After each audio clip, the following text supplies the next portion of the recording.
उनके बीच में लंबी और प्यार भरी चिट्ठी लिखनी शुरू हुई।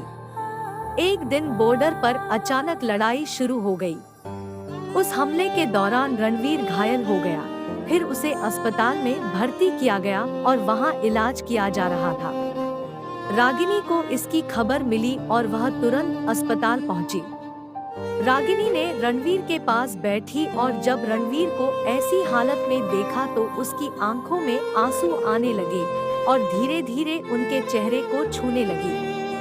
रणवीर अपनी आंखें खोलकर उसे देखा और रागिनी को अपने सामने देखकर रणवीर ने एक प्यारी सी मुस्कान कर दी। उसे ज्यादा चोट नहीं लगी थी तो वह ठीक था। अस्पताल में एक हफ्ते तक रणवीर का इलाज जारी रहा, लेकिन देश की सेवा को मानते हुए रणवीर को अपनी ड्यूटी पर वापस जाना पड़ा। रागिनी अपने प्यार के विरुद्ध आने वाले खतरों को जानती थी। उसे पता था कि हम कभी एक नहीं होंगे, क्योंकि रणवीर पक्का देशभक्त था। वह किसी भी हाल में अपने देश की सेवा नहीं छोड़ने वाला था, लेकिन वह उसे समझने का प्रयास करती थी और वह दोनों फिर से जुदा हो गए। लेकिन दोनों के बीच प्यार की चिट्ठी चलती थी। उसी के सहारे दोनों जी रहे थे। दिन बीतते गए और एक दिन ऐसा आया कि एक खतरनाक हमले में रणवीर शहीद हो गया।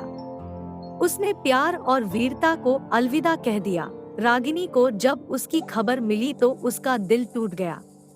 उसकी आंखों से आंसू रुक नहीं रहे थे और उसका दिल दर्द से भर गया। आज उसका प्यार उसे बीच रास्ते में ही छोड़कर चला गया। रागिनी के पास अब उसके प्यार की यादें ही रह गई थी।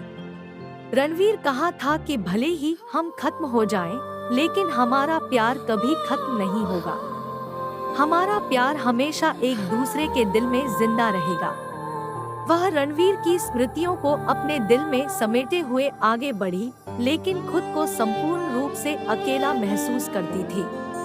रागिनी ने अपने जीवन के दौरान रणवीर के लिए एक समर्पित पुस्तकालय स्थापित की, जहां पर बच्चे और युवा लोग उनकी कहानी से प्रेरणा ले सकेंगे और लोगों के दिल में रणवीर की तरह प्यार और वीरता का जन्म हो। रागिनी सबको याद दिलाना चाहती थी कि वीरता और प्यार हमेशा जीवित रहता है, चाहे हम फिजिकली मौजूद हो या न हो।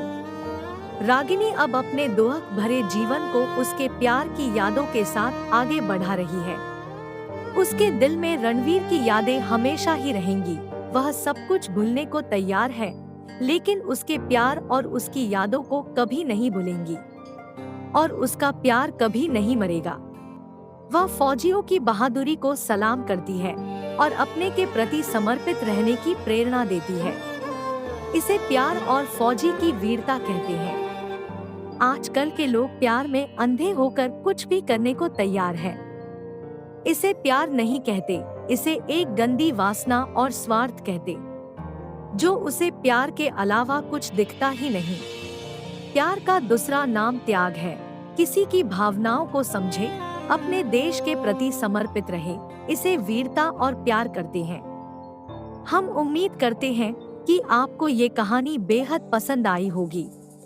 अगर आप सच्चे देशभक्त और आप किसी को सच्चा प्यार करते हैं, तो आप वीडियो को लाइक और चैनल को सब्सक्राइब जरूर कीजिएगा।